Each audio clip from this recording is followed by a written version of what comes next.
Welcome back, everybody, and today's story, Monster Trouble.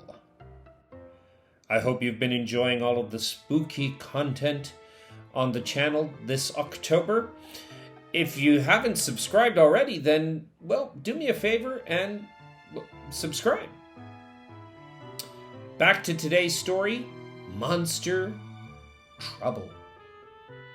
Winifred Schnitzel was never afraid, not of monsters or ghouls or the noises they made.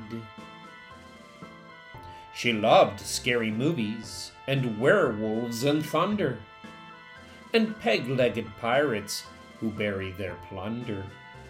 Still, Winifred's bedtime was hardly spook-free.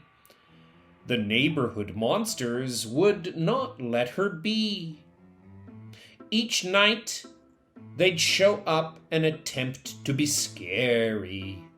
Some would growl, some would belch, some were slimy, some hairy.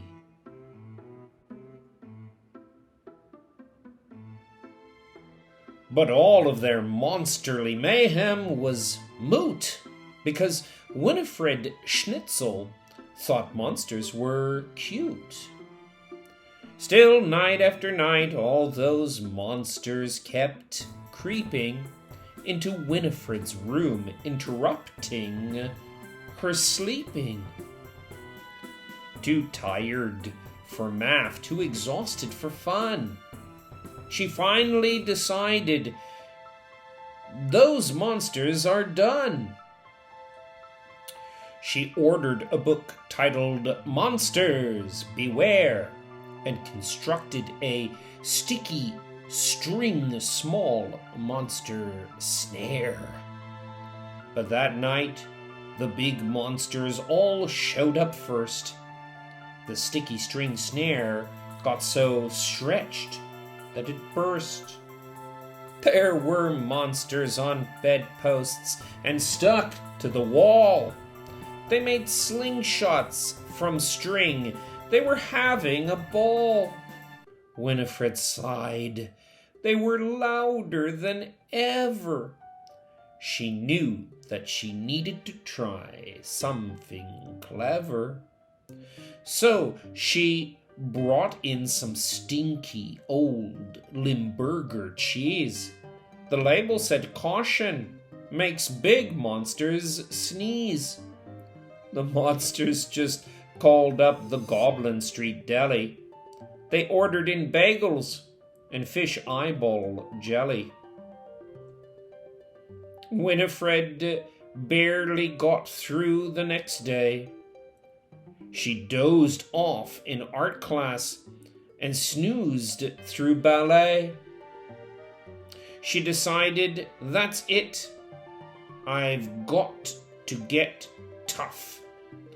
She was tired of monsters. Enough was enough. So she built every spook trap in Monsters Beware, and one of her own called the Prickly Bum Chair. Poor Winifred yawned. She was so very sleepy. She was starting to look a bit spookishly creepy. When the monsters showed up with their howling and roaring, Winifred Schnitzel was already snoring. She was dreaming of puppies when a monster went hiss.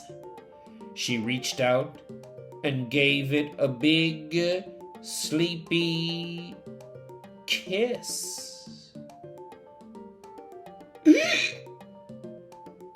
Ooh.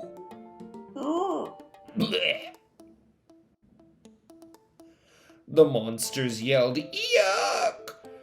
All the others were heaving. One gagged, and a big monster shouted, I'm leaving! Winifred knew that despite their uniqueness, she'd discovered that monsters have one silly weakness. So she puckered and pouted and kissed them all good. Those monsters screamed, running as fast as they could. Now Winifred sleeps very soundly at night. In the daytime, she's happy and perky and bright. But sometimes she finds that a monster's crept in right around bedtime with a monsterly grin. She ignores all the growling and roaring and hissing, since the one thing that all monsters hate most is kissing. Alright, so that is Monster Trouble. I hope you enjoyed the story. I hope it wasn't too creepy for you. I hope I didn't scare you. If you liked the story, then please drop a like on the video, share, and subscribe. And I will see you soon. Intera consentu vibratum celeris! Oh dear. No, maybe just don't look in the mirror for a while. Or ever.